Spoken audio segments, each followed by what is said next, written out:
We're living in a fairy tale in the middle of the sea. I'm so for real, sipping my ginger ale and I'm on a cloud.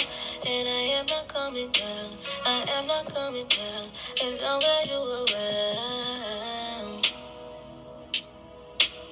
On a cloud. Hey y'all, welcome back to my channel. I am Talia Tees and welcome to the table. If you're new here, please like, comment, and subscribe. Also hit that notification bell so that you always know when Talia is dropping that tea. So today we're going to be getting into the Real Housewives of Salt Lake City, Season 2, Episode 3. So let's go ahead and get talkative. So we open up with, it looks like Meredith FaceTiming with Seth. And we see Jenny. She's driving her little girl home and they're talking about their day, little Carlin. Then we get over to Heather at the beauty lab, and she explains that due to so many people being on all of these virtual Zoom meetings and, having to be, on camera essentially, there has been a large desire to look your best in these little squares. So business has been booming for her, and they are now expanding to yet another location. And she says, we just want to keep filling everybody's face with Botox, lip fillers, and whatever it is that y'all need, baby, they got it. So then she goes on to FaceTime Whitney, her little cuz, and, she talks about the meeting that she had with Jen. And she lets her know that, they argued, they fought, they laughed, they cried, and now they're back to square one where they're, back loving on each other again. But she did kind of turn it on her, and she said, well, how are you going to, handle Jen? Because you kind of had your own personal issues as well. And Whitney lets her know that she's unsure because, they flash back to some super aggressive moments that she's had with Jen. But she says she is willing to be cordial. So then later on, we see Jen and Lisa. They go ski biking. And I have to say, I never really heard of this before, but it actually looks so fun. Their friend Carrie joins them, and we have a few spills out there, but it's actually pretty cool. So once they wrap that up, Carrie leaves, and Jen and Lisa go and sit down and have some hot cocoa. So Jen let her know that she's basically planning this adventure outing for all of the ladies. And we get into this weird exchange where Jen starts asking information like her weight, height, hair color, etc. And Lisa jokingly is like, well, please don't steal my identity. And just knowing what we know about Jen that's coming up, it's like that joke does not age well because she really out here doing fraud. But she further explains that the reason why she needs that information is because they're going to be fishing on a frozen lake. So obviously there's going to be a lot of different weight requirements, and she just wants them to be safe. So she lets Lisa know, who's all invited and who's coming. And Lisa asks her about Heather and how are they doing. And, she basically lets her know that they talked, but everything's pretty much fine. And in her confessional, Lisa essentially says she just doesn't understand their relationship. It's always, I hate Jen and I hate Heather, but then they, always have this weird attraction to each other. Like they just have to, be around each other. But she definitely made it clear that that's one of the type of relationships that she does not want. So Jen continues on and explains that she hasn't gotten a response from Meredith yet, but she's also unsure with what to do with her because she feels like she has apologized so many times. So they transition and Lisa begins to talk about Heather and Whitney. And she especially feels that Whitney is just always trying to find an issue with her whenever they are in a group setting. So Jen, she recommends that they both work on trying to change their perception within the group, amongst the other ladies. And I would agree. I think that both of them, if they just try their best to put their best foot forward, then no one else will really have anything to say. So we go over to, it looks like Mary and her son, Robert Jr. They're going to have a little bit of a brunch or breakfast. And she lets us know that she loves her child, but he gets on her nerves so bad. And, as we're going through this, though, it looks like she's the one that actually, in fact, might be nerve-wracking. So she starts talking about how she always keeps it real with her son and tells him to always wear a Jimmy because you don't want that thing to come home purple. She is just nutty. She is nuts. So then she goes on to force him to recite a scripted prayer by her. And then they begin to eat, to which she criticizes the way he's eating his food. So Mary says that, Robert Sr. told her that, he was telling him that he wanted to move out. And he really wanted to know why. But you can just tell this young man just really doesn't deal with his mom, because he's not really giving her much of anything. So she goes on to ask him, well, how are you going to pay the bills? And he says, I'm not sure yet, and just keeps smiling and eating his little sandwich. And it just seems like that's the only response that he has for every question during this scene. So really not much to talk about here. But ultimately, Robert Sr. enlisted in the Army, and it proved to be something that was very, very much so helpful to their lives. So she says she doesn't care what Junior thinks, he's going to the Army. Even if he has to drown a little bit while he's in basic training, he's going to do what he has to do because he's got to go. So, yeah, I don't know. I really don't know what life would be like having Mary as a mom. So we skip on over to Jenny's house, and her little daughter, she is just so cute, Carlin. So she's in the kitchen, and they're preparing for a science project. So apparently every Saturday she corrals the family up, and they got to come in here and participate and watch her do her thing.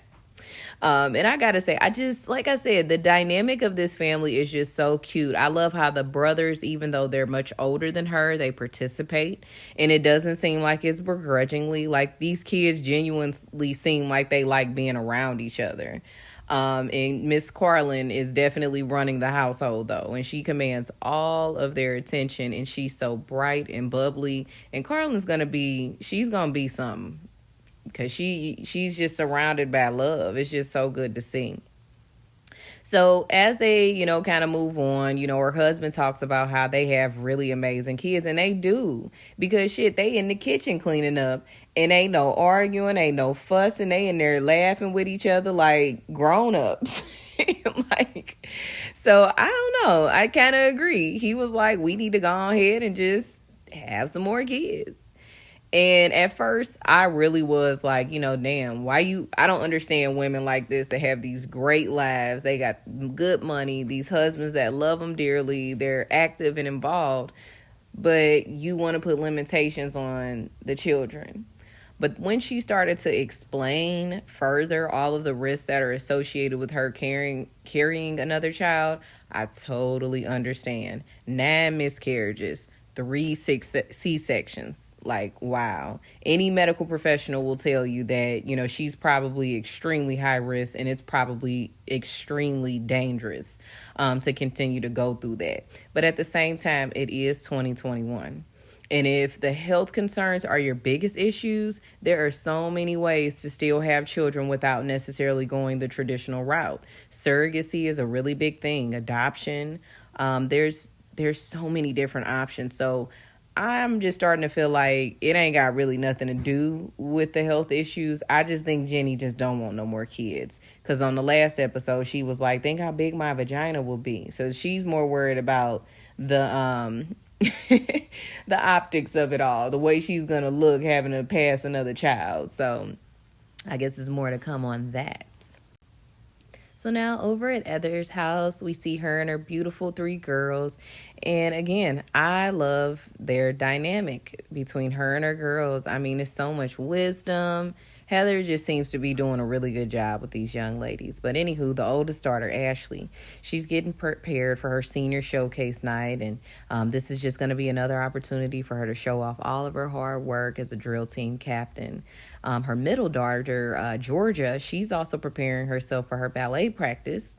And she does this really cute little contrast in her ballet slipper and a pair of gold, black, and white Jordan 1s. Wow. And it just really had my mind thinking like, dang, these girls all the way out in the middle of Salt Lake City in the middle of the snow and was somehow able to find their swag. What's up with Potomac? Like, y'all too close to New York, Miami, and y'all, nothing's rubbing off. I think y'all need to hit up the girls up at the Salt Lake. But anyway, Heather goes on to ask Ashley if she's going to go to church when she goes to college. And Ashley says, I really don't think I'll ever go back to church. But Heather actually, she dug it. She was like, I actually admire that and I'm impressed because you say that with so much conviction. And I know that when I was at that age, I couldn't have conviction like that, less known even expressing an opinion like that. So she thinks it's actually badass. But her youngest daughter, she actually says that she wouldn't mind going back, but she just kind of feels away because it's been so long. So Heather, again, just being this great person that she is, she lets her baby know, well, hey, if you want to go back, I will go with you and I will always support you. And you know that you ain't never got to do nothing alone. Even though I don't really want to necessarily be a part of that again, just because you do, I will support you. And again, Heather is just so impressive in all aspects. The way her logic is, her friendship, her mothering, her business, she's just on point. And I would love to have her as a friend. So over at Meredith's house, we see her and Brooks. They're preparing for a small showcase of some of her new fashions that she's going to display in her shop. So Brooks, he makes this little joke about the fact that the rack is like riddled with blazers. And then we get this cute little collage of Meredith Brooks and all of her, blazer glory, shoulder pads fully equipped. But anywho, she said that she wanted to just invite a few people over that she felt really appreciates fashion. And she just wanted to share this little, bit of information, give them a preview and a little cocktails and fun. So, Mary, she had to make her way over there because she is a self-proclaimed fashionista. And we find out that her and Brooks have actually developed a pretty close relationship over the past year through the trauma that they have both experienced at the hands of Jen Twitterfingers Shaw. So Mary goes on in the confessional and she's asked if, she likes Meredith's fashions. And it's so funny because this woman, for the life of her, can't even choke up anything to say. And I'm just sitting here like, Meredith, don't get me wrong. She definitely has more of a chic, classic, contemporary style. But I like it. I mean, it's grown woman sexy. Mary, you can't dress at all. Last year, you was looking like a damn loofah at somebody's party. So, let's not talk about anybody's fashions, Mary. But anywho, Mary, Brooks, and Meredith sit down. And Brooks begins to express that, he keeps logging into Twitter. And Jen's always liking homophobic tweets that are directed at him. And Meredith chimes in and adds that, this woman is out here speculating about his sexuality, something that he's never even discussed with Jen. So she's just completely out of line. So Mary suggested that, you need to be calling her up and having that conversation and telling her to stop. So Meredith goes on to say, well, she actually invited me to some little, get together, and it just really doesn't sit well with her to even be around her, considering everything, that she's been saying and doing. So Mary says, because you got that invite, that's your outlet. You need to go there and you need to explain that you're hurting my family, and I'm telling you to stop it right now. And I got to agree with Mary. I think that is actually very smart. You know what the situation is, and things ain't really level between me and us. But since you're inviting me here, yeah, I'll show up, but I want to talk to you. So all logic seems to just go out the door because then, Mary suddenly asks us to pause so that she can poot, aka fart. That's right. As they're sitting here having this deep, thoughtful conversation, Mary says, oh, hold on, pause. And then she farts. And she goes, see, talking about Jen does that to me. Oh my gosh. And on a sidebar, it's like, Brooks, you act like you so damn classy based. Her sitting here with flatulence is okay. I would think that this would be right up the alleyway of showing your privates. So I don't know. It's like, Brooks, you just trying to get on this show. So we see Jen and Stu. They arrive at the frozen Echo Lake, which is in Utah, and they meet up with their guide, who suddenly starts yelling out, trout, trout, trout, and they take out running. So, it looks like this is definitely going to be adventurous because they've got all the little, I guess, fishing holes, you would call them. But some of them are for like the little smaller ones, and then the bigger ones are for the trout. So whenever they see, I guess, the line shaking, they all have to haul ass to the hole to see if they can get it out. So Heather and Whitney are in the car and they're on their way. And Whitney basically lets us know that she brought this little life jacket, a lifesaver jacket, because the last time she saw Jen, she said she would be burying her in the lake behind her house and drowning her. So she said she's gonna do that, and hopefully she takes it well. But she's also nervous to see Lisa. And I'm gonna be honest here, y'all. I really just don't see all of what they're saying about this whole Lisa thing, and I definitely think that they make it bigger than what it really is. I truly feel like they're like creating problems where there are none. But that's just my opinion. But then we see Jenny and Lisa. They're also on their way there in the car, and they're discussing that, Meredith probably won't show up. And she explains that, she still has some unresolved issues with Jen, so we probably won't be seeing her. So Jenny says that, through her little degrees of separation, that she knows Meredith, she is known for being the type of person to ice you out if she has differences with you. And she doesn't really care for that, because that's not necessarily how she handles things, and ultimately thinks that they just need to talk. So Whitney and Heather, they actually make it. And as they are walking up, we hear Jen doing more fake shit by telling the little helper guy, I forgot what his name is, but she's telling him that, hey, we're not responsible for any sexual harassment, basically telling him that my friend is walking up thirsty as hell.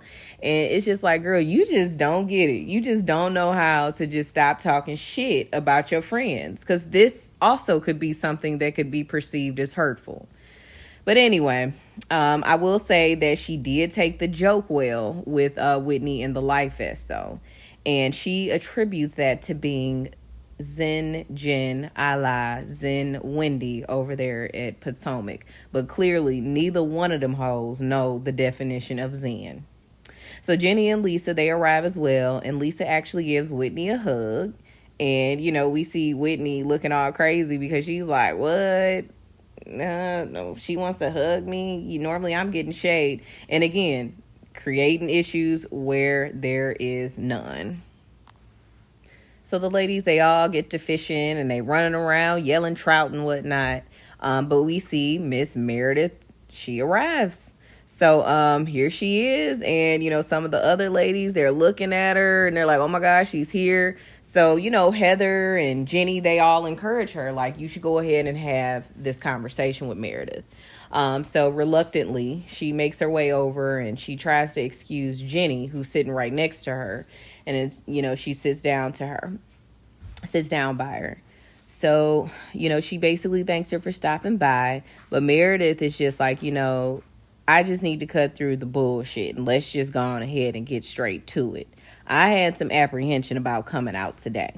So Meredith reminded her that, at the reunion, she was very, very clear with those ladies. And she announced, anybody on here that's supposed to be my friend, you will not be talking about my family in any more ways after this. Otherwise, you just simply aren't my friend. And she even asked Jen, do you remember when I said that? And Jen was like, yeah. So I feel like, Meredith was very plain, very clear, very articulate in her explanation. And she continues, there are homophobic tweets that you were out there liking. I also heard about the Zoom meeting that you hosted where you are questioning my son's sexuality and him coming out. And publicly, we've heard you even say that Brooks has never seen a vagina. These are negative, homophobic microaggressions, and this is horribly painful for a 20-year-old who's trying to determine where they stand in this. It has to stop. Enough is enough. And I need to know that you are against homophobic hate and that you support the LGBT. So Jen, she does what she always does and interrupts and starts acting like a child and says, what are you talking about? And she goes on to say that, people are accusing her of doing things that she hasn't done. But, Meredith, she's just not done with her yet. So she looks Jen in the face and she asks her, okay, so did you like the status where they called my son a sissy bitch? And again, Jen just completely struggles with confrontation and accountability because these are things that her actual verified account liked. And here she is sitting up trying to deny it. You know, it's just, it has to be really frustrating to deal with an adult like this. So she goes on to say some BS excuse about how she doesn't even run the account, to which a lot of them were like, yeah, I don't run mine either. But Meredith said, I make damn sure that I let everybody know that's running it that we don't like anything hateful or hurtful towards anybody. So Meredith, she's just done with it and she gets up. And I agree with her. The denial of it all is just frustrating. And she tells Lisa that the projecting, the line is just not going to, she's just not going to sit here and keep dealing with this. And I don't blame her. So you can't, piss on me and call us rain. And that's exactly what Jen does. And it's just not fair. So after all of that, Lisa just disregards everything and continues to call Jen back over there. And it's like, girl, let it go. So little Jenny, she gonna stand up and insert herself in the middle of this. And, meanwhile, we hear Jen crying about not being supported. But Jenny tells Meredith that she needs to just listen to her more. And it's like, Jenny, you need to mind your own business because she has been listening to all the messed up things she's been saying about her son. So Heather and Whitney basically encouraged Jen to go on ahead and go up there and try to work it out with her because right now this is her best shot because Lisa, she's basically an advocate for her. So while she has her as an ally, this is probably her best chance to go ahead and just talk. So Jen reluctantly gets out of her seat and she walks up to Meredith. And Jenny just super aggressively asked them both, do you want to be friends? And they say yes. And she's like, so you both need to shut the F up and listen to each other. But if they both shut the F up, ain't nobody going to be talking. So Jenny, go sit down. But anywho, we see that, Jen is just team too much because she still just doesn't understand the weight of the things that she says. And she starts talking about people's kids and, saying things about how, you hurt my kids too. And so Meredith's like, well, what the hell did I do to your kids? Well, talking about my vagina. And it's just like, no, ma'am, this is not the same, and Meredith really put her ass in her place. And she brought the conversation back to where it needed to go, which is the fact that with you saying the things that you're saying, you're putting my son in a really dark space. He hasn't even spoken to anybody about his sexuality or made a decision one way or another. But here you are publicly saying these things and participating in things that is forcing him into this space.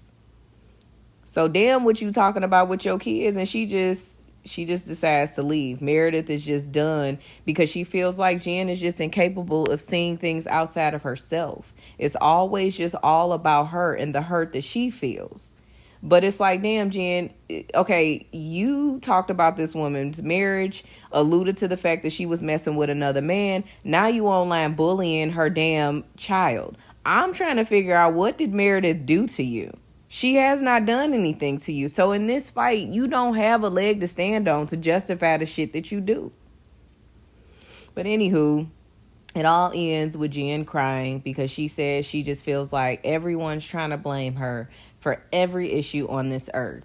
When the reality of it is that people just want you to be able to own the things that you do. And you don't. You always find a way to find somebody else to be the problem when it's always just you.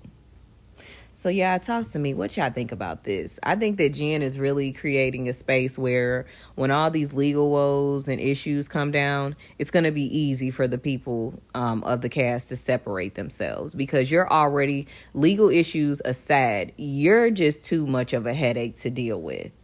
But drop down in the comments, y'all. Let me know what you think. And please don't forget to like, subscribe, even hit that notification bell so you know when Talia's dropping that tea. So I hope you all have a wonderful rest of the weekend. My time is up. Thanks for joining me at the table. I am Talia Tees, and you have a wonderful rest of the week. Bye-bye.